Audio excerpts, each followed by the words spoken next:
Hello दोस्तों, स्वागत है आप सभी का अग्रिम एकेडमी ऑफिशियल के इस यूट्यूब प्लेटफॉर्म पर। और दोस्तों, हम लोग बातचीत कर रहे हैं मध्य प्रदेश लोक सेवा आयोग के यूनिट नंबर 10 पर। और इस यूनिट नंबर 10 के अंतर्गत दोस्तों हम लोगों ने 2 टॉपिक ऑलरेडी डिस्कस कर रखे हैं। तो चैनल पर जाकर आप लोग उन टॉपिक्स को ज़रूर देखें। और दोस्तों, आज के इस टॉपिक में हम लोग बातचीत करेंगे संघ लोक सेवा आयोग, union public service commission UPSC की। और साथ ही साथ दोस्तों हम लोग बातचीत करेंगे एमपीपीएससी मध्य प्रदेश लोक सेवा आयोग की, जो कि हमारे यूनिट नंबर 10 में डिफाइन करी गई है। तो चलिए दोस्तों, प्रारंभ करते हैं आज के क्लास की। तो सबसे पहले दोस्तों, कौन से आयोग को हम डिस्कस करेंगे और किस तरह से पढ़ेंगे ये समझ लेते हैं। तो सबसे पहले दोस्तों हम लोग बातचीत करेंगे संघ लोक सेवा आयोग की प्रकृति क्या है ना, कैसा आयोग है। और फिर दोस्तों उसके बाद हम लोग देखेंगे इसकी पृष्ठभूमि को। फिर दोस्तों सामान्य जानकारी देखेंगे, जनरल इन्फॉर्मेशन क्या है इसके बारे में। उसके बाद दोस्तों महत्वपूर्ण अनुच्छेद कौन कौन से हैं, इंपॉर्टेंट आर्टिकल कौन कौन से हैं यूपीएससी से जुड़े हुए। और उसके बाद दोस्तों संघ लोक सेवा आयोग की संरचना को डिस्कस करेंगे। संघ लोक सेवा आयोग की संरचना में कितने मेंबर, कितने अध्यक्ष हैं। फिर उसके बाद दोस्तों संघ लोक सेवा आयोग के अध्यक्ष व सदस्यों को कौन कौन सी स्वतंत्रताएं मिली हुई हैं, है ना। Freedom of chairman and members of UPSC को मतलब यूपीएससी के मेंबर और चेयरमैन को कौन कौन सी स्वतंत्रताएं प्राप्त हैं, क्या फ्रीडम उनको मिली हुई है। और साथ ही साथ दोस्तों मेन वर्क इसका देखेंगे, फिर अन्य तथ्य को देखेंगे और यदि हो सकेगा तो संभावित प्रश्नों को भी सॉल्व करेंगे। तो चलिए दोस्तों, सबसे पहले देखते हैं पृष्ठभूमि को। तो 1793 में कार्नवालिस कोड द्वारा न्याय व प्रशासन व्यवस्था में सुधार करा गया। तो सर्वप्रथम 1793 में क्या हुआ, कार्नवालिस कोड लागू किया गया और उसके द्वारा दोस्तों न्याय और प्रशासन व्यवस्था में सुधार किया गया। और इस कारण से लॉर्ड कार्नवालिस को भारत में सिविल सेवा का जन्मदाता कहा जाता है। तो सबसे पहले जो क्या था, न्याय व प्रशासन व्यवस्था में सुधार का काम था, वो लॉर्ड कार्नवालिस के कार्नवालिस कोड के द्वारा करा गया। इस कारण से दोस्तों लॉर्ड कार्नवालिस को भारत में सिविल सेवा का जन्मदाता कहा जाता है। Lord Cornwallis, father of civil service in India. तो भारत में क्या है, जो सिविल सर्विस के जनक हैं, जन्मदाता हैं, वो कौन है, लॉर्ड कार्नवालिस हैं। ये फैक्ट आप लोग याद रखेंगे।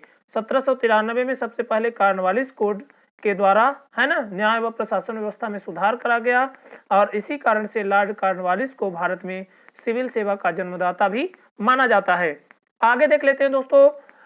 फिर टाइम आया दोस्तों 1800 का और लॉर्ड वेलेस्ली ने कलकत्ता में सिविल सेवकों के प्रशिक्षण हेतु फोर्ट विलियम कॉलेज खोला। तो जो क्या था, उस टाइम पर गवर्नर जनरल लॉर्ड वेलेस्ली था, उसने क्या किया, उन्होंने कलकत्ता में सिविल सेवकों के प्रशिक्षण हेतु फोर्ट विलियम कॉलेज खोला। तो सिविल सेवक जो थे दोस्तों, सिविल सर्वेंट थे, उनको ट्रेनिंग देने के लिए क्या किया गया, फोर्ट विलियम कॉलेज खोला गया 1800 में लॉर्ड वेलेस्ली के द्वारा, जो कि कलकत्ता में खोला गया दोस्तों। अब वो क्या हुआ, बाद में बंद हो गया। बंद हो गया। तो Lord Wellesley opened Fort William college in Calcutta for the training of civil servants which was closed. तो जो क्या हुआ दोस्तों, बंद हो गया। फिर उसके बाद दोस्तों 1806 का टाइम आया और इंग्लैंड के हेलीबरी में ईस्ट इंडिया कॉलेज की स्थापना की गई। और इंग्लैंड का जो हेलीबरी था दोस्तों, वहां पर क्या की गई, ईस्ट इंडिया कॉलेज की स्थापना करी गई। तो इंग्लैंड के हेलीबरी में 1806 ईस्वी में ईस्ट इंडिया कॉलेज की स्थापना की गई। और प्रारंभ में सिविल सेवकों की भर्ती सीओडी की सिफारिश पर होती थी। और जो प्रारंभ में क्या होता था दोस्तों, प्रारंभ में जो सिविल सेवक थे उनकी भर्ती सीओडी की सिफारिश पर करी जाती थी। Initially requirement of civil servant on the recommendation of COD. तो जो क्या था दोस्तों, निदेशक मंडल था, बोर्ड ऑफ कंट्रोल था दोस्तों, जो कंट्रोल था दोस्तों वो क्या करता था, उसके सिफारिश पर प्रारंभ में शुरू में क्या किया गया था दोस्तों, सिविल सेवकों की भर्ती करी जाती थी। आगे देख लेते हैं दोस्तों। 1854 में मैकाले समिति, 1854 में क्या हुआ दोस्तों, जो मैकाले समिति थी 1853 के चार्टर अधिनियम के तहत जो गठित करी गई थी, उसने क्या किया था दोस्तों, प्रतियोगी परीक्षा द्वारा नियुक्ति की सिफारिश करी। तो मैकाले समिति ने क्या किया, पहली बार प्रतियोगी परीक्षा द्वारा नियुक्ति की सिफारिश की। तो प्रतियोगी परीक्षा के द्वारा नियुक्ति की सिफारिश सबसे पहले किस समिति ने की, तो याद रखेंगे मैकाले समिति ने 1854 में क्या किया था दोस्तों, प्रतियोगी परीक्षा द्वारा नियुक्ति की सिफारिश करी थी और 1853 के चार्टर अधिनियम के तहत करी थी। ठीक है दोस्तों, आगे देख लेते हैं 1855 में दोस्तों लंदन में सिविल सेवा परीक्षा का आरंभ किया गया। तो लंदन में क्या किया गया दोस्तों, 1855 में लंदन में सिविल सेवा परीक्षा का आरंभ किया गया और उस टाइम पर जो न्यूनतम आयु थी दोस्तों वो क्या थी, 18 वर्ष थी और अधिकतम आयु कितनी थी दोस्तों, तो अधिकतम आयु जो थी वो 23 वर्ष थी। तो न्यूनतम आयु 18 वर्ष और अधिकतम आयु 23 वर्ष। तो commencement of civil service examination in London minimum 18 year and maximum age 23 year निर्धारित करी गई।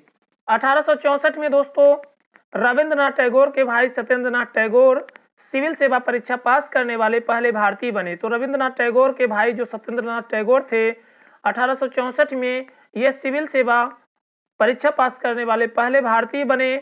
और दोस्तों 1886 में एक आयोग बना जिसका नाम एचिंसन आयोग था, लॉर्ड डफरिन की अध्यक्षता में दोस्तों बना और इसने क्या किया, अनुबद्ध और अनुबद्ध शब्दों को समाप्त कर दिया। तो इसने क्या किया दोस्तों, अनुबद्ध और अनुबद्ध शब्दों को समाप्त कर दिया, कॉन्वेनेटेड एंड नॉन कन्वेटेड वर्ड्स को क्या कर दिया दोस्तों, समाप्त कर दिया और आयु सीमा पुनः 23 वर्ष हो गई। और जो एज लिमिट थी दोस्तों वो फिर से कितना हो गई, तो वो जो एज लिमिट थी वो फिर से 23 वर्ष हो गई। तो जो एज लिमिट थी दोस्तों कब कब बदली, तो यहाँ पे याद रखेंगे 1853 में 23 वर्ष थी, डलहौजी उस समय पर गवर्नर जनरल था। 1860 में दोस्तों 22 वर्ष कैनिंग था उस टाइम पर। 1866 में 21 वर्ष लॉरेंस था और 1878 में 19 वर्ष करी गई, लॉर्ड लिटन उस टाइम पर था।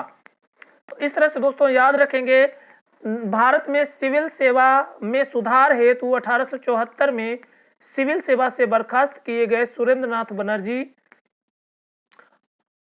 1876 में आनंद मोहन बोस के साथ इंडियन नेशनल एसोसिएशन बना करके उन्होंने क्या किया था, आंदोलन चलाया था। तो याद रखेंगे भारत में जो सिविल सेवा में सुधार हेतु 1874 में क्या किया गया था, सिविल सेवा से बर्खास्त किए गए सुरेंद्रनाथ बनर्जी ने आनंद मोहन बोस के साथ मिलकर के 1876 में इंडियन नेशनल एसोसिएशन का गठन किया और आंदोलन को चलाया। और जो है तो आंदोलन को क्या किया दोस्तों, चलाया। सिविल सेवा में सुधार हेतु जो आंदोलन था उसको चलाने का कार्य इन्होंने किया।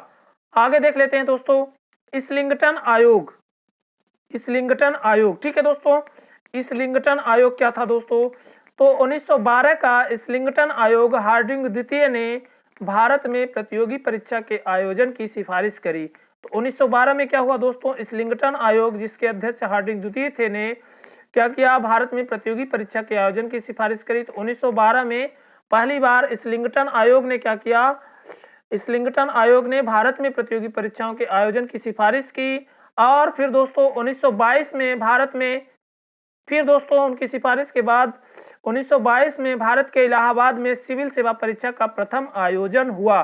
तो 1922 में क्या हुआ दोस्तों, भारत के इलाहाबाद शहर में क्या किया गया, पहली बार सिविल सेवा परीक्षा का आयोजन किया गया और भारतीयों को पद पद वृद्धि हेतु क्या किया गया था, इलाहाबाद में पहली बार सिविल सेवा परीक्षा का आयोजन 1922 में किया गया।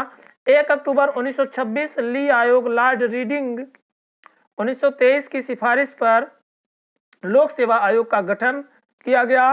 तो सबसे पहले 1 अक्टूबर 1926 को ली आयोग जो बना था दोस्तों लॉर्ड रीडिंग की अध्यक्षता पर, उसने 1923 में सिफारिश करी थी और इसने क्या किया था, लोक सेवा आयोग, इसके आधार पर क्या किया गया दोस्तों, 1 अक्टूबर 1926 को लोक सेवा आयोग का गठन किया गया और इसके अध्यक्ष दोस्तों सर रॉस बारकर। तो पहले अध्यक्ष कौन थे दोस्तों, तो रॉस बारकर जो है तो 1 अक्टूबर 1926 को जो स्थापित हुआ लोक सेवा आयोग उसके अध्यक्ष थे। फिर दोस्तों आगे देख लेते हैं 1919 के मॉन्टेग्यू चेम्सफोर्ड अधिनियम के अनुसार ये जो है तो ली आयोग बनाया गया था और उसने 1923 में अपनी सिफारिश करी और उस सिफारिश के आधार पर 1 अक्टूबर 1926 को क्या किया गया था, लोक सेवा आयोग का गठन किया गया। पहले लोक सेवा आयोग का गठन किया गया और उसके अध्यक्ष रास बारकर महोदय को बनाया गया। आगे दोस्तों 1935 का जो भारत शासन अधिनियम था उसके द्वारा क्या किया गया दोस्तों, उसके द्वारा केंद्र में FPSC federal public service commission, केंद्र में फेडरल पब्लिक सर्विस कमीशन बनाया गया 1 अप्रैल 1937 को, और प्रांतों में प्रोविंस में क्या किया गया दोस्तों, प्रोविंशियल पब्लिक सर्विस कमीशन, प्रांतीय लोक सेवा आयोग का गठन किया गया। तो 1935 के भारत शासन अधिनियम के द्वारा सबसे पहले क्या किया गया, केंद्र में federal public service commission, federal service commission 1 अप्रैल 1937 को बनाया गया, और प्रांतों में प्रांतीय लोक सेवा आयोग का गठन, प्रोविंस में क्या किया गया, प्रोविंशियल पब्लिक सर्विस कमीशन का क्या किया गया दोस्तों, गठन करा गया। आगे देख लेते हैं दोस्तों 26 जनवरी 1950 को क्या हुआ, भारतीय संविधान लागू हुआ और उस दिन ही क्या किया गया दोस्तों, संविधान के भाग 14 के अंतर्गत अनुच्छेद 315 में क्या किया गया दोस्तों, जो फेडरल पब्लिक सर्विस कमीशन था उसी को क्या कर दिया गया, संघ लोक सेवा आयोग बनाया गया। तो जो संघ लोक सेवा आयोग वर्तमान का है तो ये 1935 के भारत शासन अधिनियम के अंतर्गत फेडरल पब्लिक सर्विस कमीशन का ही क्या है, परिवर्तित रूप है। आगे दोस्तों इसका मुख्यालय शाहजहां रोड नई दिल्ली में है। तात्कालिक अध्यक्ष इसके 26 जनवरी 1950 को कौन थे, HK कृपलानी थे। तो जो यूपीएससी है दोस्तों इसके पहले अध्यक्ष कह सकते हैं HK कृपलानी हैं, और वर्तमान अध्यक्ष दोस्तों प्रदीप कुमार जोशी हैं। और वर्तमान अध्यक्ष कौन है दोस्तों, प्रदीप कुमार जोशी हैं। आजादी के बाद सिविल सेवा का सशक्तिकरण सरदार पटेल महोदय के द्वारा किया गया था। तो सरदार पटेल महोदय के द्वारा क्या किया गया था, आजादी के बाद सिविल सेवा का सशक्तिकरण करा गया था। आगे देख लेते हैं दोस्तों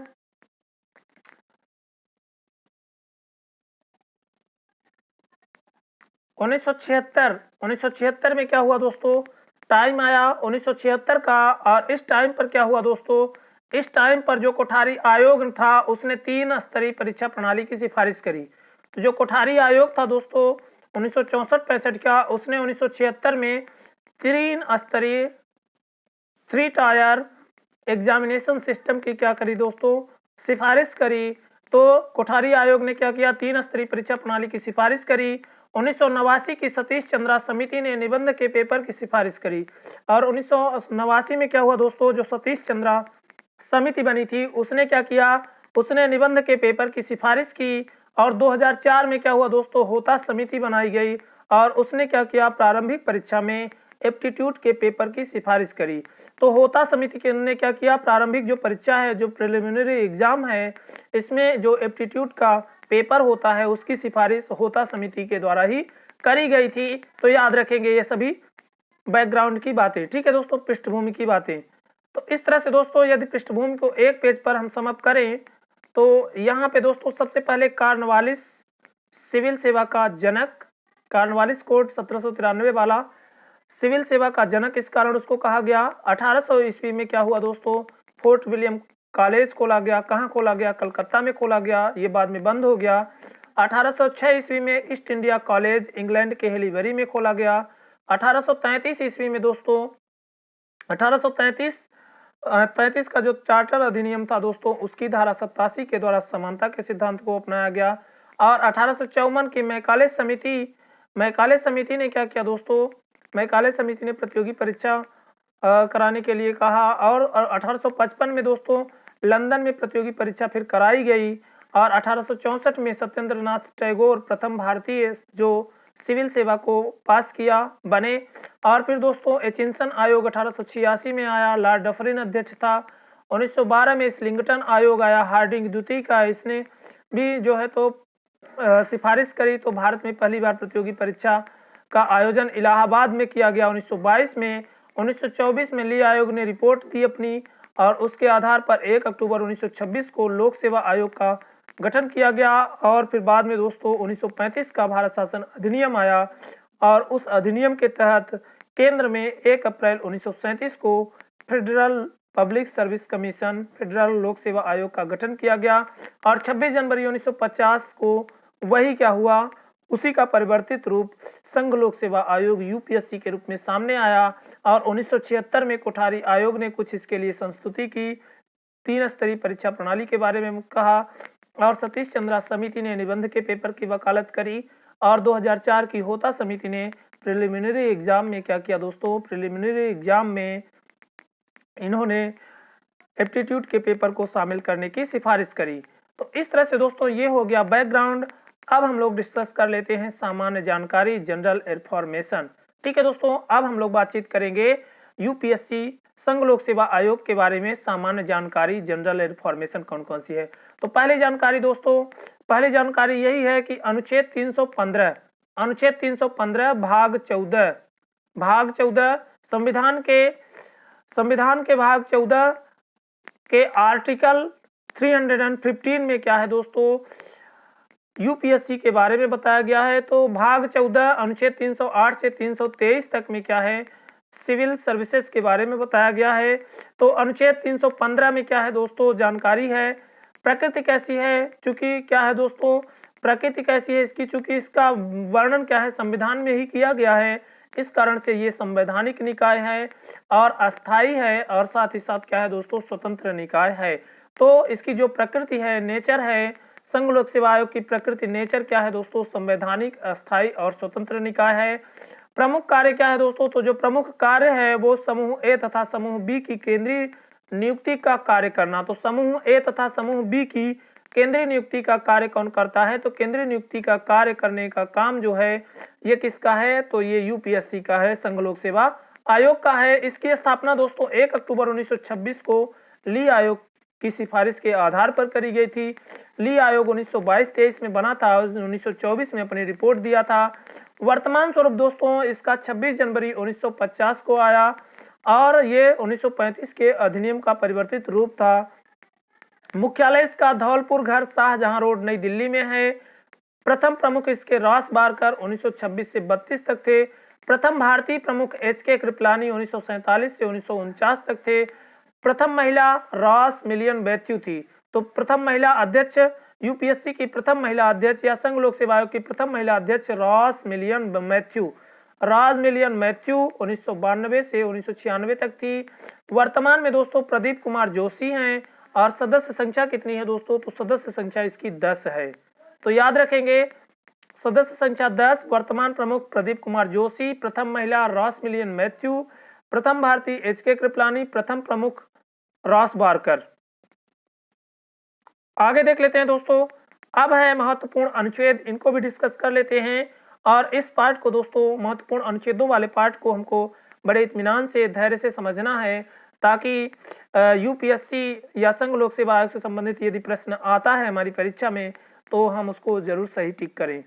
तो इस तरह से दोस्तों महत्वपूर्ण अनुच्छेद, इंपोर्टेंट आर्टिकल, तो संविधान के किस भाग में है संघ लोक सेवा आयोग का वर्णन, तो याद रखेंगे भाग 14 में अनुच्छेद 308 से 323 तक में क्या किया गया है दोस्तों, सिविल सर्विसेज का वर्णन किया गया है। तो इसमें दोस्तों 2 अध्याय हैं। अध्याय 1 में सेवाएं हैं, सर्विसेज हैं, और अध्याय 2 में दोस्तों लोक सेवा आयोग, पब्लिक सर्विस कमीशन के बारे में है।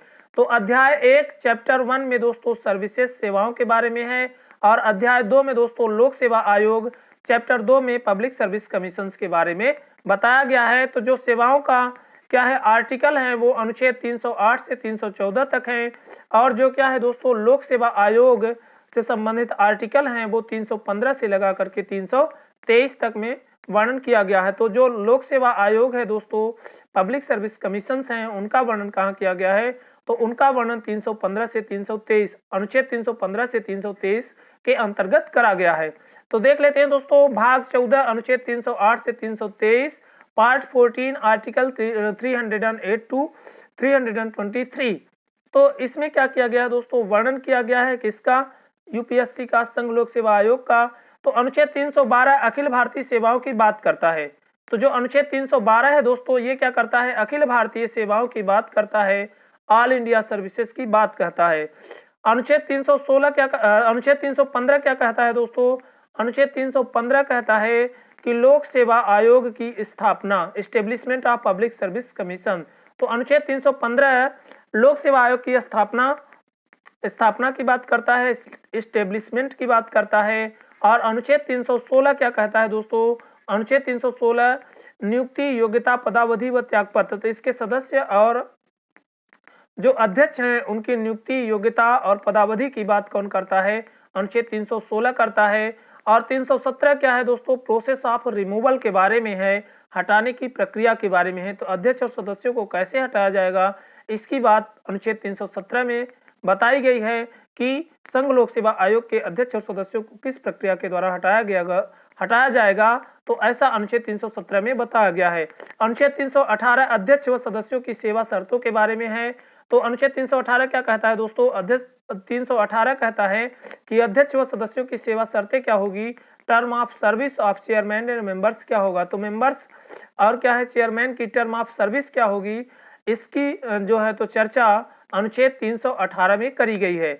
आगे दोस्तों 319, अनुच्छेद 319 अध्यक्ष सदस्यों और अध्यक्ष की पुनः नियुक्ति, सदस्यों और अध्यक्ष की पुनः नियुक्ति हो सकेगी कि नहीं हो सकेगी, ऐसी बात अनुच्छेद 319 में करी गई है।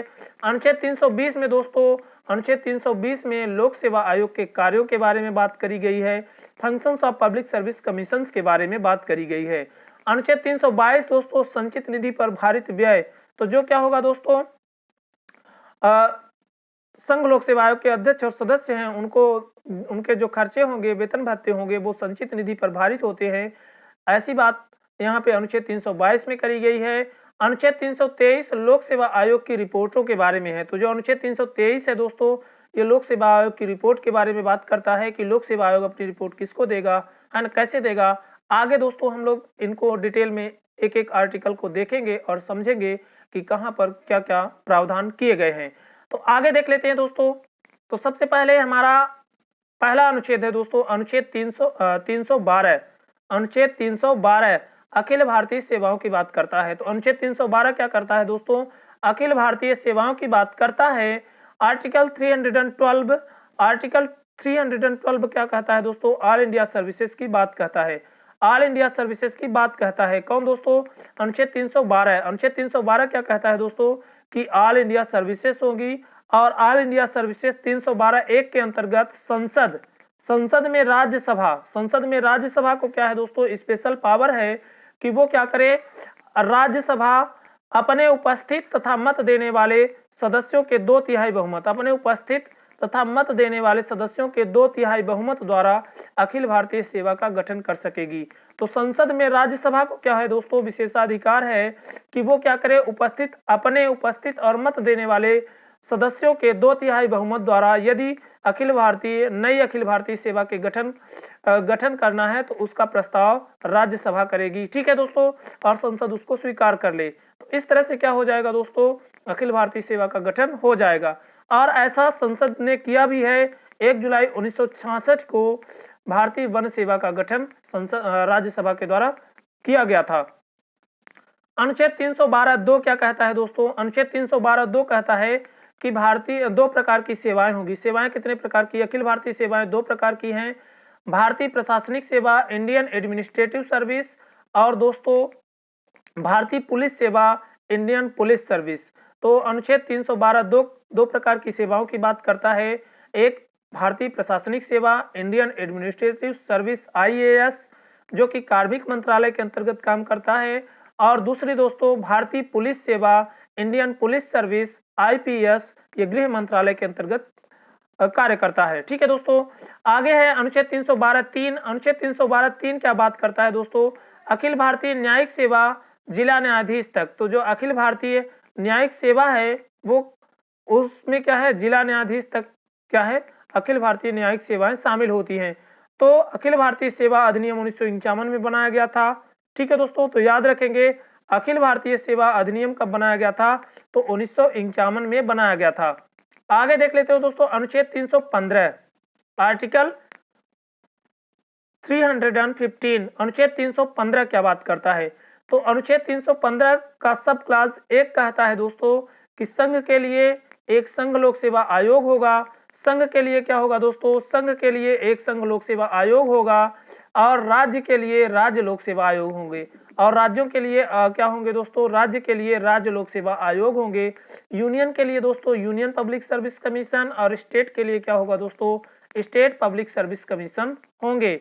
अनुच्छेद 315(2) क्या कहता है दोस्तों कि संयुक्त लोक सेवा आयोग 2 या 2 से अधिक राज्यों के अगर विधानमंडल क्या कर दें, अपनी सहमति, है ना, सहमति दे दें, तो संयुक्त लोक सेवा आयोग ज्वाइंट पब्लिक सर्विस कमीशन का भी गठन किया जा सकता है।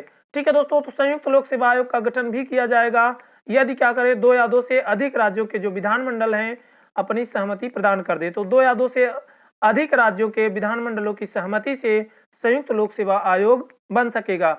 अनुच्छेद 315(4) कहता है दोस्तों, अनुच्छेद 315(4) क्या कहता है कि राज्यपाल का संघ लोक सेवा आयोग से अनुरोध, राज्यपाल महोदय क्या करते हैं, संघ लोक सेवा आयोग से अनुरोध करते हैं, तब क्या बनता है दोस्तों, तब संघ लोक सेवा आयोग उस कार्य को करता है।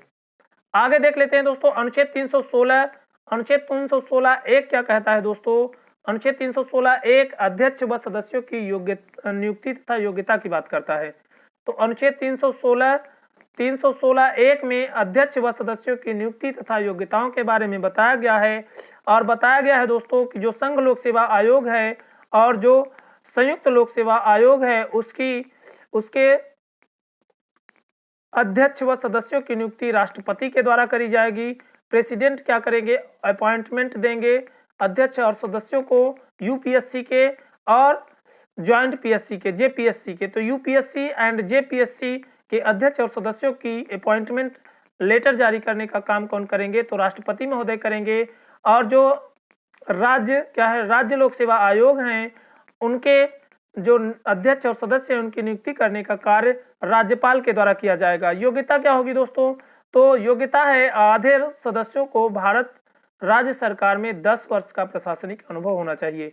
तो जितने सदस्य होंगे दोस्तों उसमें से जो आधे सदस्य हैं उनको भारत सरकार या राज्य सरकार में 10 वर्ष का प्रशासनिक अनुभव होना चाहिए। 10 ईयर का क्या होना चाहिए दोस्तों, एडमिनिस्ट्रेटिव एक्सपीरियंस होना चाहिए। 10 ईयर का एडमिनिस्ट्रेटिव एक्सपीरियंस होना चाहिए आधे सदस्यों को। तो 1/2 मेंबर्स इसके क्या होने चाहिए, भारत या किसी राज्य सरकार में 10 वर्ष का प्रशासनिक अनुभव रखते हों, ऐसे व्यक्तियों को क्या किया जाएगा, राष्ट्रपति या राज्यपाल क्या कर सकेंगे, नियुक्त कर सकेंगे, अपॉइंट कर सकेंगे, है ना, अध्यक्ष और सदस्य के रूप में।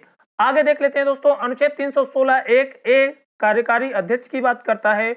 तो अनुच्छेद 316(1) का कैपिटल ए क्या करता है दोस्तों, कार्यकारी अध्यक्ष, एक्टिंग चेयरमैन की बात कहता है। और वो क्या कहता है कि जो संघ लोक सेवा आयोग है उसके लिए जो कार्यकारी अध्यक्ष है उसको अपॉइंट कौन करेगा, तो उनको जो नियुक्ति है वो राष्ट्रपति महोदय देंगे। प्रेसिडेंट महोदय क्या करेंगे, यूपीएससी के कार्यकारी अध्यक्ष को नियुक्ति देंगे, और जो राज्य लोक सेवा आयोग होंगे और राज्यपाल महोदय उनके लिए कार्यकारी अध्यक्ष नियुक्त करेंगे। तो अनुच्छेद 316 का 2 क्या कहता है दोस्तों, पद अवधि और त्यागपत्र की बात करता है।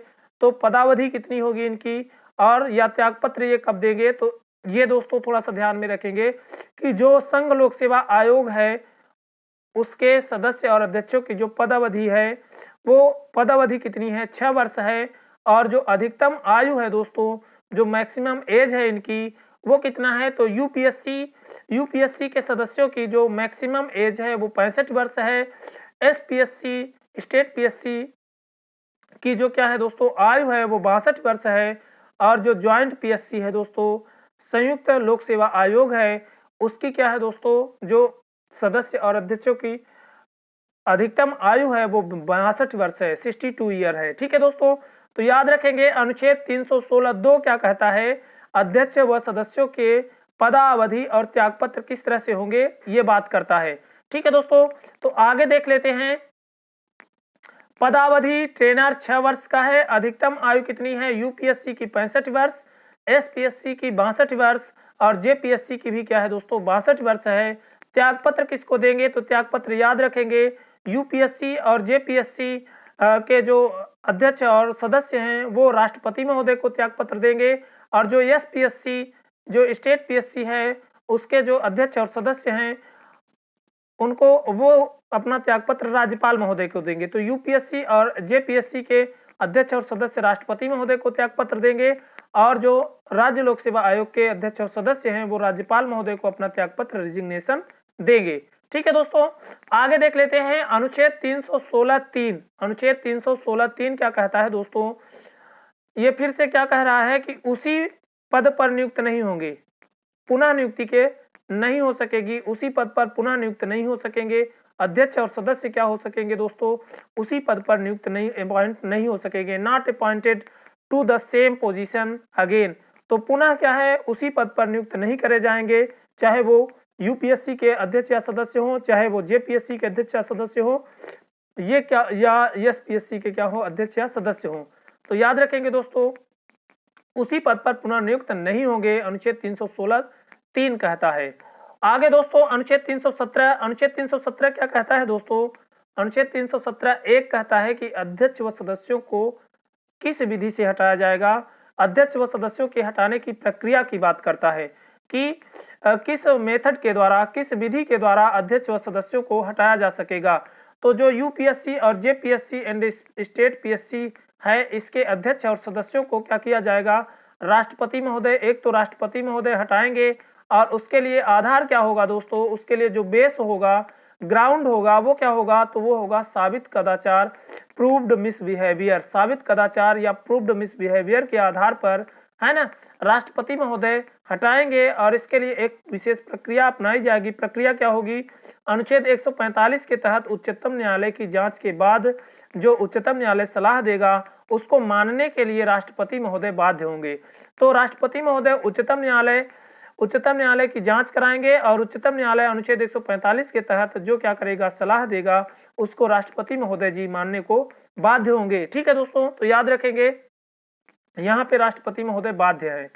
अनुच्छेद 317। अनुच्छेद 317(2) क्या है दोस्तों? जांच के दौरान निलंबन, सस्पेंशन ड्यूरिंग इन्वेस्टिगेशन। तो इन्वेस्टिगेशन के टाइम पर, है ना, निलंबित किया जा सकता है। तो कौन निलंबित करेगा? तो राष्ट्रपति महोदय यूपीएससी और जेपीएससी, है ना, संघ लोक सेवा आयोग और संयुक्त लोक सेवा आयोग के अध्यक्ष और सदस्यों को, है ना, यदि जांच हो रही है उस टाइम पर राष्ट्रपति महोदय क्या कर सकते हैं? निलंबित कर सकते हैं, सस्पेंड कर सकते हैं।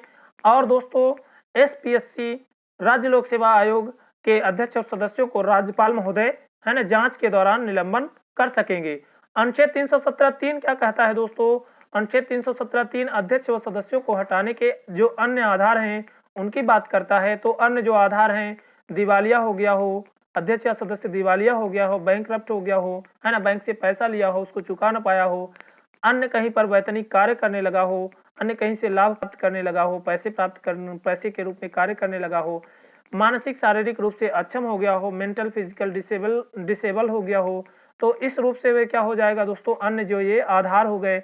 अनुच्छेद 317(4) क्या है दोस्तों? कदाचार के बारे में बात करता है कि कदाचार क्या होगा। तो कदाचार दोस्तों मिसबिहेवियर किसको कहेंगे? तो मिसबिहेवियर दोस्तों कोई निगमित कंपनी से यदि करार कर ले, है ना, निगमित कंपनी से अध्यक्ष या सदस्य क्या कर ले? करार कर ले, है ना, कोई क्या कर ले? एग्रीमेंट साइन कर ले, भारत या राज्य सरकार की किसी संविदा का इच्छुक हो, है ना, कोई कॉन्ट्रैक्ट ले लें, किससे? भारत सरकार से या राज्य सरकार से। तो इस रूप में क्या ये कहलाएगा? ये कदाचार कहलाएगा। क्या कहलाएगा? मिसबिहेवियर कहलाएगा। आगे देख लेते हैं दोस्तों अनुच्छेद 318 अध्यक्ष व सदस्यों की सेवा शर्तें। अध्यक्ष व सदस्यों की सेवा शर्तें, सदस्य संख्या, वेतन आदि क्या होंगी? तो अनुच्छेद 318 क्या कहता है दोस्तों कि अध्यक्ष व सदस्यों की सेवा शर्तें क्या होगी, है ना, सदस्य संख्या इनकी कितनी होगी, वेतन आदि क्या होंगे। तो अनुच्छेद 318 के अनुसार दोस्तों यूपीएससी और जेपीएससी, संघ लोक सेवा आयोग और संयुक्त लोक सेवा आयोग के अध्यक्ष व सदस्यों की सेवा शर्तों का निर्धारण राष्ट्रपति के द्वारा किया जाएगा। ठीक है दोस्तों, और जो राज्य लोक सेवा आयोग होगा दोस्तों, एसपीएससी होंगे, उनकी जो सेवा शर्तें हैं, है ना, उनका निर्धारण कौन करेगा? तो उनका निर्धारण राज्यपाल महोदय के द्वारा करा जाएगा। तो राज्यपाल महोदय क्या करेंगे? राज्य लोक सेवा आयोग के अध्यक्ष व सदस्यों की सेवा शर्तों का निर्धारण करेंगे और क्या है, यूपीएससी एंड जेपीएससी की अध्यक्ष और सदस्यों की सेवा शर्तों का निर्धारण राष्ट्रपति महोदय, प्रेसिडेंट महोदय करेंगे।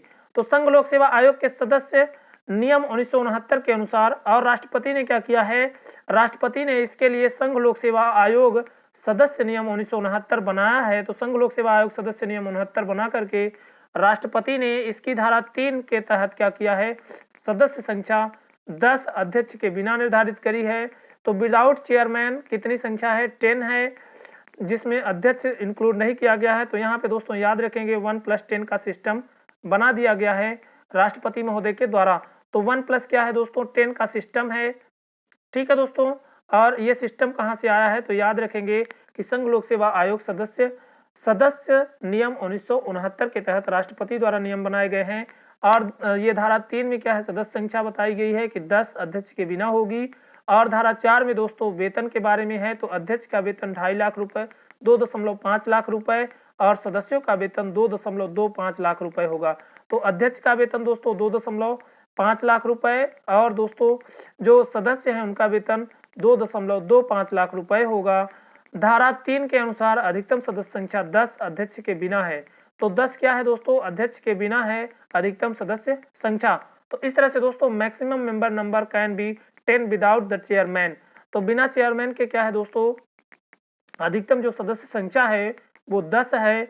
और ये क्या है, संघ लोक सेवा आयोग सदस्य नियम 1969 की धारा 3 के आधार पर है।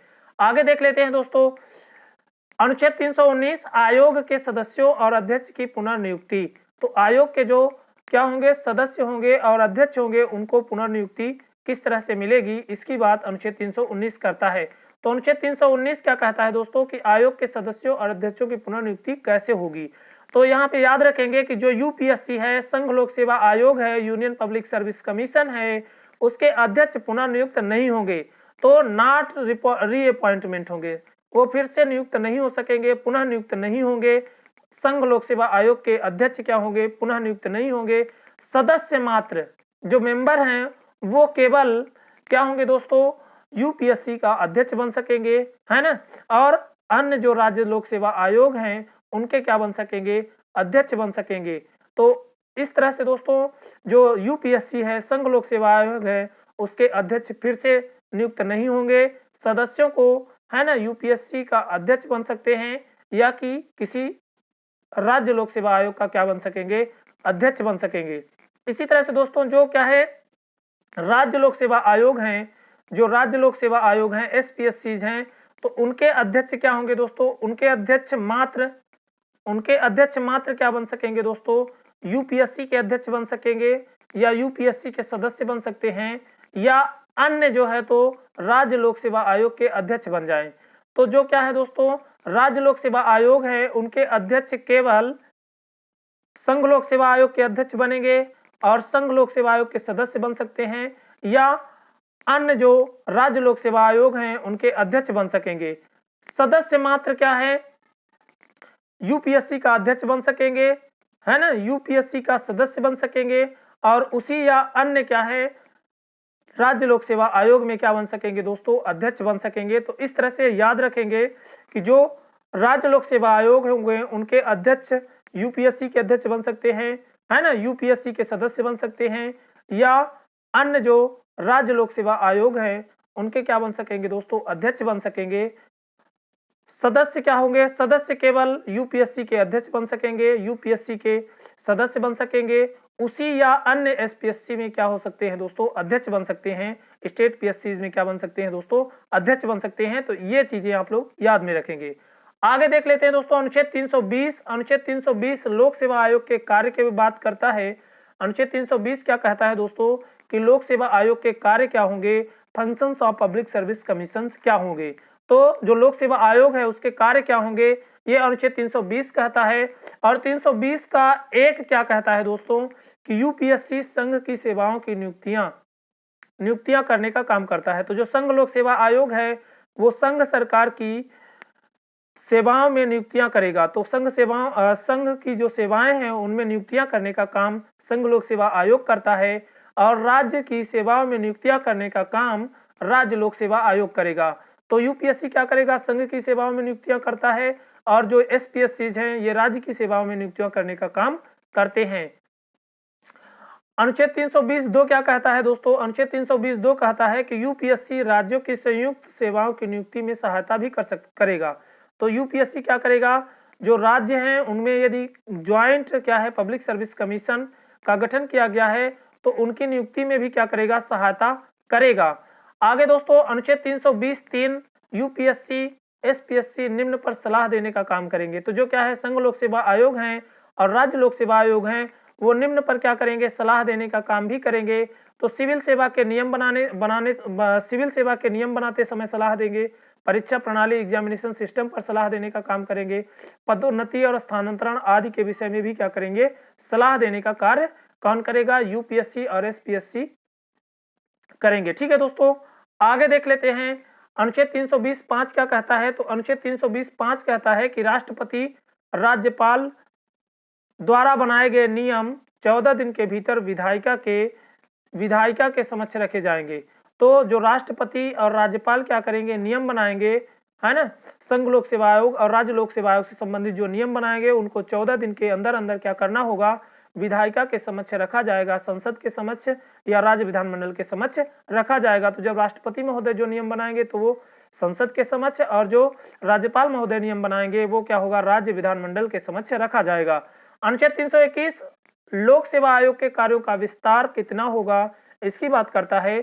तो अनुच्छेद 321 क्या कहता है दोस्तों कि लोक सेवा आयोग के कार्यों का विस्तार कितना होगा, power to extend functions of public service commissions. तो पब्लिक सर्विस कमीशंस के जो पावर है, शक्तियां हैं या जो कार्य हैं उनका विस्तार कहां तक होगा।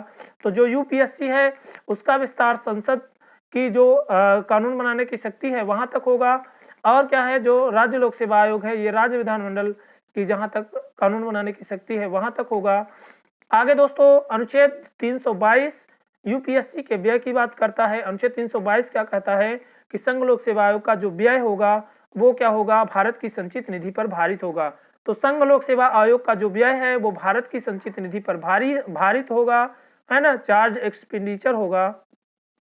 और जो राज्य लोक सेवा आयोग हैं उनके व्यय राज्य की संचित निधि पर भारित होंगे। तो राज्य लोक सेवा आयोग के व्यय राज्य की संचित निधि पर भारित होते हैं, और क्या है संघ लोक सेवा आयोग के व्यय भारत की संचित निधि पर भारित होते हैं। आगे देख लेते हैं दोस्तों अनुच्छेद 323। अनुच्छेद 323 क्या कहता है, लोक सेवा आयोग की रिपोर्ट की बात करता है। अनुच्छेद 323 लोक सेवा आयोग की रिपोर्ट की बात करता है, लोक सेवा आयोग की रिपोर्टों की बात कौन करता है, अनुच्छेद 323 करता है। और अनुच्छेद 323 के आधार पर जो संघ लोक सेवा आयोग है वो अपनी रिपोर्ट राष्ट्रपति महोदय को देते हैं, और राष्ट्रपति महोदय क्या करते हैं, राष्ट्रपति महोदय उसको संसद के सामने, संसद के समक्ष प्रतिवर्ष रखवाते हैं। और जो राज्य लोक सेवा आयोग है वो अपनी रिपोर्ट राज्यपाल महोदय को सौंपते हैं, और राज्यपाल महोदय प्रतिवर्ष इसको क्या करते हैं, राज्य विधानमंडल के समक्ष रखवाते हैं। तो इस तरह से हो गया ये रिपोर्ट। तो लोक सेवा आयोगों में जो संघ लोक सेवा आयोग है वो अपनी रिपोर्ट राष्ट्रपति को देते हैं, और राष्ट्रपति संसद के समक्ष प्रत्येक वर्ष इनकी रिपोर्ट रखवाते हैं। और क्या है दोस्तों, राज्यपाल महोदय क्या करते हैं, राज्य लोक सेवा आयोग के रिपोर्ट को राज्य विधानमंडल के सामने प्रतिवर्ष रखवाते हैं। ठीक है दोस्तों, आगे देख लेते हैं संघ लोक सेवा आयोग की संरचना कैसी है ना, यूनियन पब्लिक सर्विस कमीशन का स्ट्रक्चर कैसा है ना, संरचना कैसी है। तो सबसे पहले देख लेते हैं दोस्तों कि कैसी संरचना है। तो संघ लोक सेवा आयोग में एक अध्यक्ष व 10 सदस्य होते हैं। तो कितना, 1+10 का क्या है यहाँ पे सिस्टम है, याद रखेंगे 1+10 का सिस्टम है। एक क्या है, अध्यक्ष है, और 10 क्या है, सदस्य हैं। सदस्यों की संख्या संविधान में नहीं दी गई है, और ये जो सदस्य की संख्या है ये संविधान में नहीं दी गई है, कॉन्स्टिट्यूशन में नहीं मेंशन की गई है ना, राष्ट्रपति द्वारा निर्धारित होती है। तो इसको कौन निर्धारित करता है, राष्ट्रपति महोदय निर्धारित करते हैं। हालांकि लोक सेवा सदस्य नियम 1969 के अनुसार सदस्यों की जो अधिकतम संख्या है वो 10 हो सकती है। तो जो लोक सेवा सदस्य नियम 1969 है उसके अनुसार जो सदस्य है उनकी जो मैक्सिमम क्या है, नंबर है वो कितनी है, 10 हो सकती है। अनुच्छेद 316(1) के अनुसार नियुक्ति राष्ट्रपति महोदय करते हैं। तो अपॉइंटमेंट कौन जारी करता है, तो अपॉइंटमेंट राष्ट्रपति करते हैं। और अनुच्छेद 316(1)(a) के अनुसार कार्यवाहक जो है अध्यक्ष की नियुक्ति भी कौन करता है, तो कार्यवाहक अध्यक्ष की नियुक्ति भी राष्ट्रपति महोदय के द्वारा करी जाती है। और ये क्या है, 15वें संविधान संशोधन 1963 के द्वारा ये अमेंडमेंट किया गया। तो 1963 में जो 15वां संविधान संशोधन था उसके द्वारा है ना, कार्यकारी अध्यक्ष संघ लोक सेवा आयोग और राज्य लोक सेवा आयोग के कार्यकारी अध्यक्ष की क्या करी गई थी, व्यवस्था करी गई थी, और उनकी नियुक्ति राष्ट्रपति करेंगे ऐसा प्रावधान किया गया। अनुच्छेद 316(2) के अनुसार त्यागपत्र राष्ट्रपति को मिलेगा। संघ लोक सेवा आयोग के जो अध्यक्ष और सदस्य होंगे वो राष्ट्रपति महोदय को त्यागपत्र देंगे। और अनुच्छेद 316(2) के अनुसार पद अवधि 6 वर्ष या 65 वर्ष होगी। जो पद अवधि है वो क्या होगी? 6 वर्ष या 65 वर्ष होगी, जो भी पहले हो। और अनुच्छेद 317(1) के अनुसार हटाने की जो प्रक्रिया है वो राष्ट्रपति महोदय हटाएंगे। और कैसे हटाएंगे?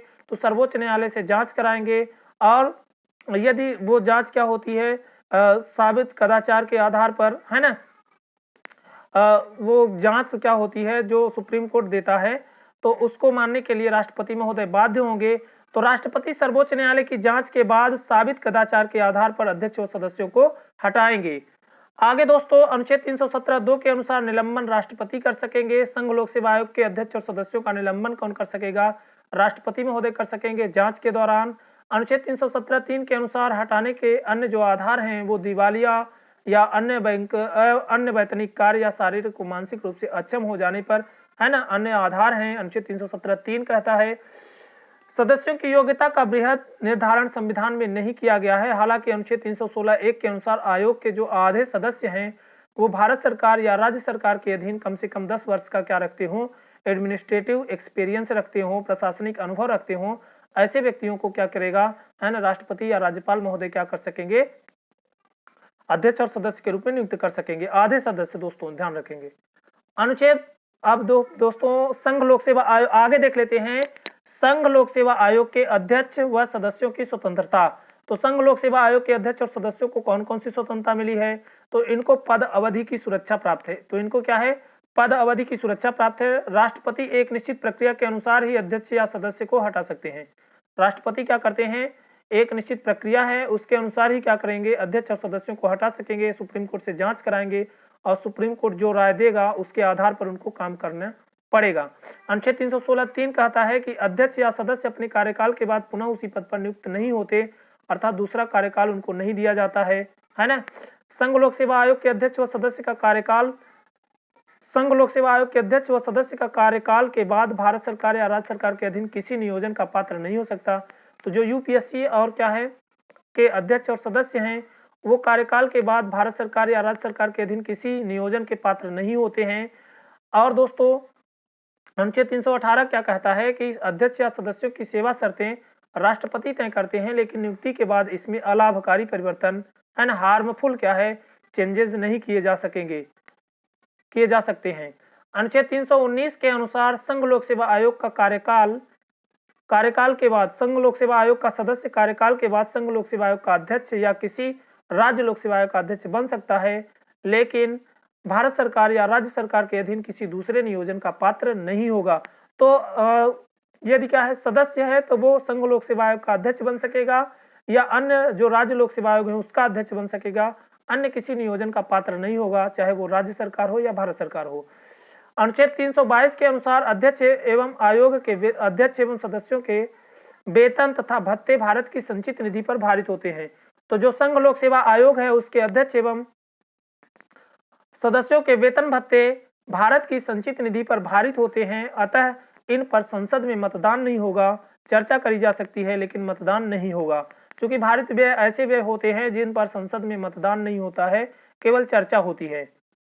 मुख्य कार्य मेन वर्ग यह अखिल भारतीय सेवाओं, केंद्रीय सेवाओं व केंद्र प्रशासित क्षेत्रों की सेवाओं में नियुक्ति के लिए परीक्षाओं का आयोजन करता है, संयुक्त भर्ती की योजना व प्रवर्तन करने में सहायता करता है, राज्यपाल के अनुरोध पर राष्ट्रपति की स्वीकृति के उपरांत सभी या किन्हीं मामलों पर राज्यों को सलाह प्रदान करता है। अगला दोस्तों कार्य है सिविल सेवाओं और पदों पर नियुक्ति करने में पदोन्नति या स्थानांतरण के लिए अनुसरण किए जाने वाले सिद्धांतों के संबंध में सिफारिश करता है, अनुशासनिक विषय के बारे में, डिसिप्लिनरी सब्जेक्ट के बारे में भी सलाह देता है, पेंशन का दावा करना और पेंशन की राशि का निर्धारण करने का कार्य भी संघ लोक सेवा आयोग करता है। आगे देख लेते हैं दोस्तों, अल्पकालीन नियुक्ति 1 वर्ष से अधिक तक वह व्यक्तियों के नियमितीकरण से संबंधित विषयों के बारे में भी कार्य करता है, सेवा के विस्तार व कुछ सेवानिवृत्त नौकरशाही की पुनर्नियुक्ति से संबंधित मामलों को भी देखता है। संघ लोक सेवा आयोग को संसद द्वारा संघ की सेवाओं का अतिरिक्त कार्य भी दिया जा सकता है। तो संसद या संघ की सेवाओं का जो अतिरिक्त कार्य है वो भी संघ लोक सेवा आयोग को दिया जा सकता है, संसद देगी। संघ लोक सेवा आयोग हर वर्ष अपने कामों की रिपोर्ट राष्ट्रपति को देते हैं। तो जो संघ लोक सेवा आयोग है हर साल क्या करेगा, अपने कार्यों की रिपोर्ट राष्ट्रपति महोदय को देगा। अन्य तथ्यों में दोस्तों सेवाओं के वर्गीकरण, वेतन या सेवाओं की स्थिति, कैडर प्रबंधन, प्रशिक्षण आदि से इनका कोई संबंध नहीं है। इस तरह के मुद्दों को कार्मिक और प्रशिक्षण विभाग देखता है। तो कैडर, स्थिति और प्रबंधन, प्रशिक्षण, इसके बारे में इससे इसका कोई संबंध नहीं है। इस तरह के मुद्दे कार्मिक और प्रशिक्षण विभाग देखता है। संघ लोक सेवा आयोग द्वारा दिए गए सुझाव सलाहकारी प्रवृत्ति के होते हैं। केंद्र सरकार पर निर्भर है कि वह सुझावों पर अमल करे या खारिज कर दे। तो केंद्र सरकार चाहे तो संघ लोक सेवा आयोग की सलाह माने या उनको नकार दे। ठीक है दोस्तों, ऐसे नियम सरकार बना सकती है। संघ लोक सेवा आयोग संग्रहालय दिल्ली के धौलपुर हाउस में बनाया गया है और संघ लोक सेवा आयोग सिविल न्यायालय की शक्तियां धारण करता है तथा देश के किसी भी नागरिक को सम्मन जारी कर सकता है और किसी भी विभाग से रिपोर्ट मंगवा सकता है। अगला हमारा आयोग है दोस्तों मध्य प्रदेश लोक सेवा आयोग, और इसमें सबसे पहले दोस्तों हम लोग इसकी भी पृष्ठभूमि देखेंगे, सामान्य परिचय देखेंगे, महत्वपूर्ण अनुच्छेदों को देखेंगे, फिर दोस्तों आयोग की संरचना कैसी है उसको समझेंगे, उसके बाद अध्यक्ष व सदस्यों की योग्यता के बारे में, आयोग के कार्य, और फिर क्या करेंगे प्रशिक्षण संस्थानों को भी साथ साथ डिस्कस कर लेंगे। तो पृष्ठभूमि बैकग्राउंड क्या है, तो भारत शासन अधिनियम 1935 प्रांतों में लोक सेवा आयोग गठन की बात करता है। तो गवर्नमेंट ऑफ इंडिया एक्ट 1935 क्या कहता है कि public service commissions formed in the province. तो क्या है, प्रांतों में लोक सेवा आयोग का गठन भारत शासन अधिनियम 1935 के तहत करा गया था। 26 जनवरी 1950 को भारतीय संविधान के अनुच्छेद 315(1) के अनुसार प्रांतों में लोक सेवा आयोग का गठन किया गया था। एमपीपीएससी से पहले क्या था, मध्य भारत आयोग था, मध्य भारत कमीशन था, मध्य भारत आयोग, मध्य भारत कमीशन था। भोपाल तथा विंध्य क्षेत्र हेतु कोई आयोग नहीं था, और भोपाल और विंध्य क्षेत्र के लिए कोई आयोग नहीं था। इनकी परीक्षाएं यूपीएससी आयोजित करता था, और इनकी जो परीक्षाएं थी इसका आयोजन यूपीएससी के द्वारा कराया जाता था। 1 नवंबर 1956 संविधान के अनुच्छेद 315 तथा राज्य पुनर्गठन अधिनियम की धारा 118(3) के अनुसार राष्ट्रपति के आदेश द्वारा तथा केंद्रीय गृह मंत्रालय की अनुशंसा पर एमपीपीएससी का गठन किया गया। तो 1 नवंबर 1956 को संविधान के अनुच्छेद 315 तथा राज्य पुनर्गठन अधिनियम की धारा 118, राज्य पुनर्गठन अधिनियम की धारा 118(3) के अनुसार राष्ट्रपति महोदय ने आदेश जारी किया और केंद्रीय गृह मंत्रालय ने उसमें अनुशंसा करी, तब एमपीपीएससी का गठन हुआ। ठीक है दोस्तों, तो एमपीपीएससी का गठन कैसे हुआ, 1 नवंबर 1956 को हुआ। संविधान के अनुच्छेद 315 तथा राज्य पुनर्गठन अधिनियम की धारा 118(3) के अनुसार राष्ट्रपति के आदेश के द्वारा हुआ और केंद्रीय गृह मंत्रालय ने इसमें अपनी अनुशंसा की, तब एमपीपीएससी का गठन हुआ। आगे देख लेते हैं दोस्तों सामान्य परिचय में। तो स्थापना 1 नवंबर 1956 को। बेस क्या था, तो संविधान का अनुच्छेद 315 भाग 14 तथा राज्य पुनर्गठन आयोग अधिनियम 1956 की धारा 118(3। और प्रकृति कैसी है दोस्तों, तो याद रखेंगे प्रकृति इसकी संवैधानिक है और स्वतंत्र निकाय है। ठीक है दोस्तों, मुख्यालय इसका इंदौर में है। प्रथम अध्यक्ष डीबी रेंगे 1 नवंबर 1956 से 17 सितंबर 1957 तक थे। वर्तमान अध्यक्ष, वर्तमान में एमपीपीएससी में कोई अध्यक्ष नहीं है। एमपीपीएससी में के पूर्णकालिक अध्यक्ष का पद रिक्त है, जिस कारण से राजेश लाल मेहरा संविधान के अनुच्छेद 316(1)(a) के अनुसार कार्यवाहक अध्यक्ष के रूप में कार्य कर रहे हैं। तो जो राजेश लाल मेहरा जी क्या थे दोस्तों, सदस्य थे, वो अनुच्छेद 316(1)(a) के अनुसार कार्यवाहक अध्यक्ष के रूप में कार्य कर रहे हैं। और कार्यवाहक अध्यक्ष किसने बनाया दोस्तों, तो राज्यपाल महोदय कार्यवाहक अध्यक्ष बना सकते हैं। ठीक है दोस्तों, आगे दोस्तों प्रथम परीक्षा इसने 1958 में कराई थी। तो एमपीपीएससी की पहली परीक्षा 1958 में कराई गई थी एमपीपीएससी के द्वारा। अब तक कोई महिला अध्यक्ष नहीं है, और अब तक कोई भी महिला अध्यक्ष नहीं है। और सदस्य दोस्तों 4 हैं, अध्यक्ष के बिना हैं, विदाउट चेयरमैन 4 सदस्य। कितने हैं दोस्तों, 4 हैं, याद रखेंगे सदस्य 4 हैं, मेंबर कितने हैं, 4 हैं। तो यहाँ पे 1+4 का सिस्टम है, याद रखेंगे 1+4 का सिस्टम एमपीपीएससी में है और 1+10 का सिस्टम यूपीएससी में है। सचिव कौन है दोस्तों, सेक्रेटरी वर्तमान में एमपीपीएससी के सेक्रेटरी वंदना वैद्य हैं। और उप सचिव दोस्तों राखी सहाय हैं। सदस्य दोस्तों चंद्रशेखर रायकर, रमन सिंह, देवेंद्र सिंह। और एक पद क्या है दोस्तों, रिक्त हो गया है मेहरा जी का, जिन्होंने एक्टिंग क्या है दोस्तों, एक्टिंग चेयरमैन के रूप में कार्य कर रहे हैं जो।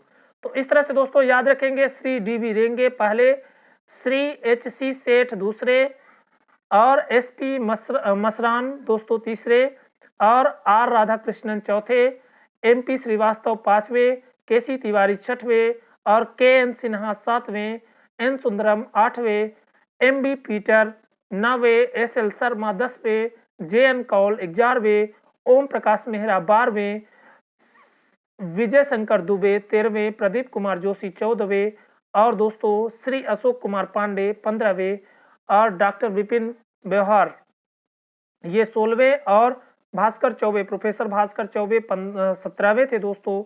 इस तरह से दोस्तों याद रखेंगे। वर्तमान में क्या है, कार्यवाहक है यहाँ पर राजेश लाल मेहरा जी। अब इंपॉर्टेंट आर्टिकल डिस्कस कर लेते हैं। तो भाग 14 अनुच्छेद 308 से 323, पार्ट 14 आर्टिकल 308 से 323, इसमें दो भाग हैं दोस्तों।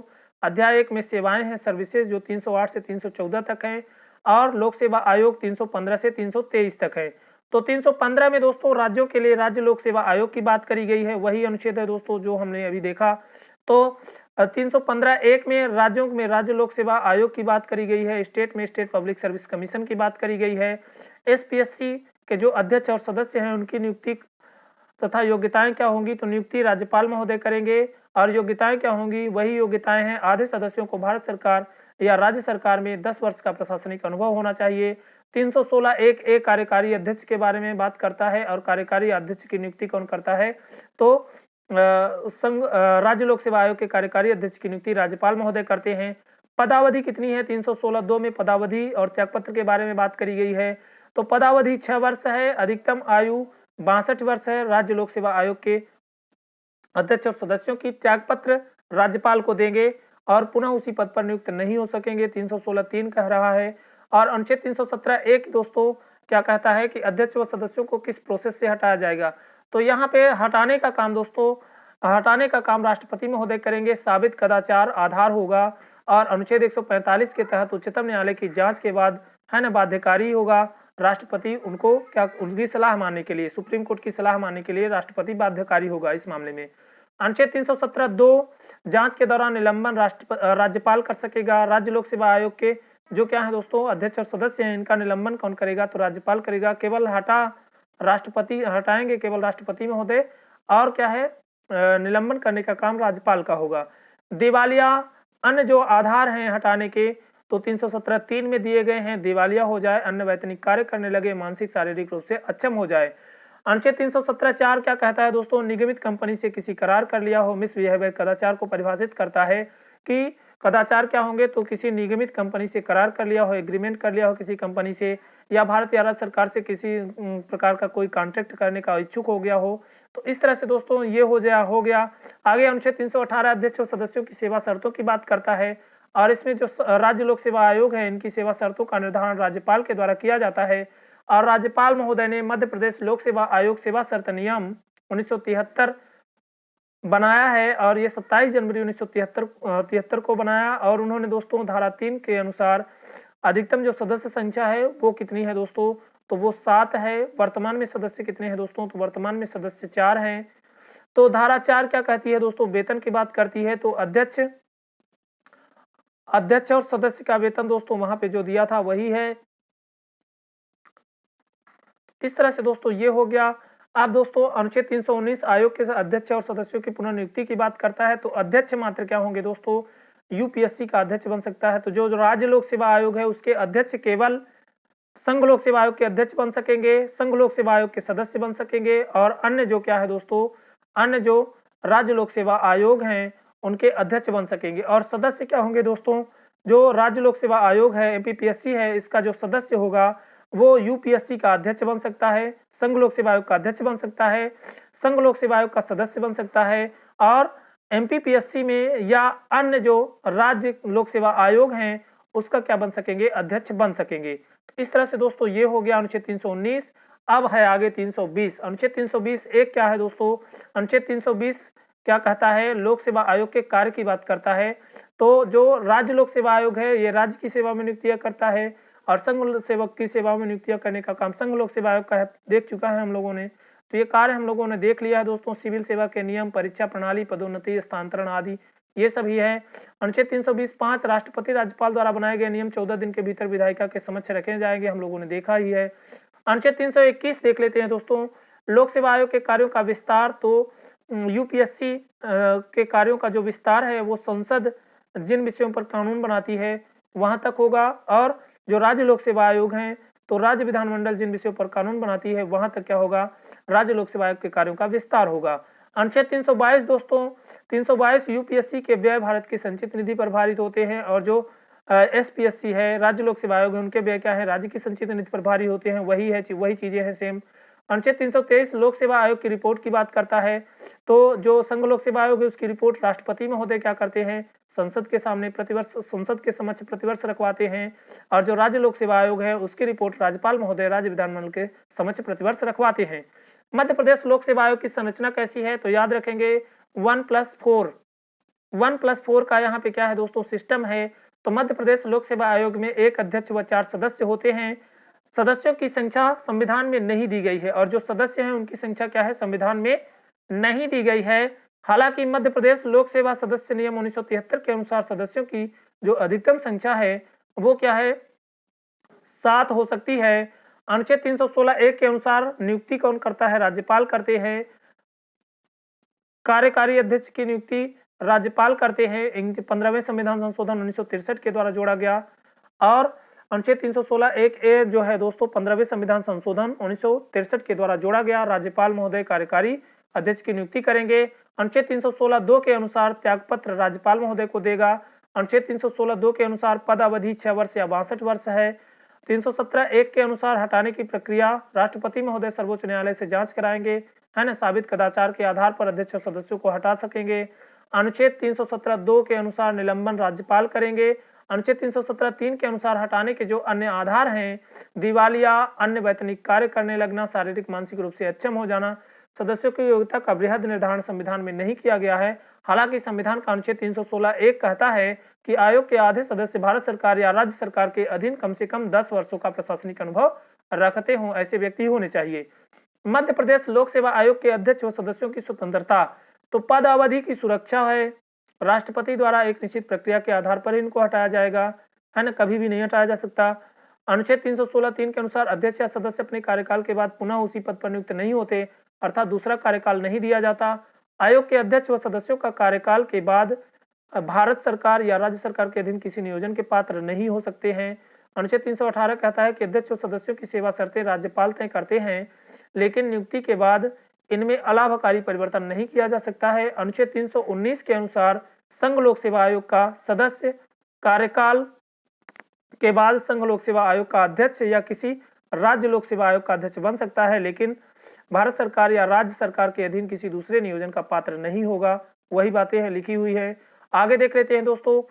अनुच्छेद 322 के अनुसार अध्यक्ष एवं आयोग के वेतन तथा भत्ते राज्य की संचित निधि पर प्रभावित होते हैं। तो जो राज्य लोक सेवा आयोग है उसके अध्यक्ष और सदस्यों के जो वेतन भत्ते हैं वो राज्य की संचित निधि पर क्या होते हैं, भारित होते हैं। अतः इन पर क्या है, राज्य विधानमंडल में मतदान नहीं होता है, केवल चर्चा करी जा सकती है। आयोग के कार्यों में दोस्तों राज्य सरकार में नियुक्ति के लिए परीक्षा का संचालन करने का कार्य मध्य प्रदेश लोक सेवा आयोग करेगा। राज्य के राज्यपाल द्वारा निर्देशित किसी विषय पर सलाह देने का कार्य अनुच्छेद 320(3) के तहत करेगा। प्रतिवर्ष राज्यपाल को राज्य लोक सेवा आयोग द्वारा किए गए कार्य का प्रतिवेदन देना होगा। राज्य लोक सेवा आयोग से निम्नलिखित मामलों में सलाह ली जाती है: लोक सेवकों की निंदा, अनिवार्य सेवानिवृत्ति, पद मुक्ति या बर्खास्तगी। राज्य विधानमंडल द्वारा राज्य लोक सेवा आयोग को राज्य की सेवाओं से संबंधित अन्य कार्य भी सौंपे जा सकते हैं। अब देख लेते हैं दोस्तों प्रशिक्षण संस्थानों को, ट्रेनिंग इंस्टीट्यूट्स को। तो लाल बहादुर शास्त्री राष्ट्रीय प्रशासनिक अकादमी, यह हमारे देश का सर्वप्रथम प्रशिक्षण संस्थान है। इसकी स्थापना 1959 में मसूरी उत्तराखंड में हुई। तो लाल बहादुर शास्त्री राष्ट्रीय प्रशासनिक अकादमी कहाँ है, तो ये मसूरी उत्तराखंड में है और 1959 में इसकी स्थापना की गई थी। यह हमारे देश का सर्वप्रथम प्रशिक्षण संस्थान है। वर्तमान में यह कार्मिक मंत्रालय के अधीन है। दूसरा है दोस्तों, दूसरा प्रशिक्षण संस्थान है सरदार वल्लभ भाई पटेल राष्ट्रीय पुलिस अकादमी। सरदार वल्लभ भाई पटेल राष्ट्रीय पुलिस अकादमी 1948 को माउंट आबू राजस्थान में केंद्रीय पुलिस प्रशिक्षण कॉलेज की स्थापना हुई थी। आंतरिक आपातकाल के दौरान इसे हैदराबाद स्थानांतरित कर दिया गया था। कोहली समिति की सिफारिश पर नाम परिवर्तित कर सरदार वल्लभ भाई पटेल राष्ट्रीय पुलिस अकादमी रख दिया गया और गृह मंत्रालय के अधीन कार्य कर रहा है। आगे देख लेते हैं दोस्तों इंदिरा गांधी राष्ट्रीय वन अकादमी। 1938 में इंडियन फॉरेस्ट कॉलेज की स्थापना देहरादून में की गई। 1987 में इसका नाम बदल करके इंदिरा गांधी राष्ट्रीय वन अकादमी कर दिया गया। यह पर्यावरण और वन मंत्रालय के अधीन काम करती है। विदेश सेवा संस्थान 1986 में भारतीय अंतर्राष्ट्रीय अध्ययन स्कूल 1986 में भारतीय अंतर्राष्ट्रीय अध्ययन स्कूल नई दिल्ली के स्थान पर विदेश सेवा संस्थान की स्थापना हुई। और आरसीपीवी नरहोन्ना प्रशासनिक अकादमी भोपाल में है। तो यह मध्य प्रदेश का सर्वोच्च प्रशिक्षण संस्थान है। यह मध्य प्रदेश सरकार, भारत सरकार सार्वजनिक क्षेत्र के उपक्रमों के वरिष्ठ नागरिकों के लिए प्रशिक्षण कार्यक्रमों का आयोजन करता है। जवाहरलाल नेहरू पुलिस अकादमी सागर में है दोस्तों। यह मध्य प्रदेश का सबसे प्राचीन प्रशिक्षण संस्थान है। इसे 1906 में पुलिस स्कूल के रूप में स्थापित किया गया था। 1936 में पुलिस ट्रेनिंग कॉलेज के रूप में परिवर्तित कर दिया गया। 1986 में इसका नाम जवाहरलाल नेहरू पुलिस अकादमी कर दिया गया। तो 1986 में जो जवाहरलाल नेहरू पुलिस अकादमी थी, इसका नाम बनाया गया। तो इस तरह से दोस्तों आज का हमारा लेक्चर यहीं पर समाप्त होता है। दोस्तों यदि आप लोगों को ये वीडियो अच्छा लगे तो वीडियो को लाइक, शेयर और चैनल को सब्सक्राइब करना ना भूले। तो दोस्तों अंत तक देखने के लिए धन्यवाद। जय हिंद, जय भारत, भारत माता की जय।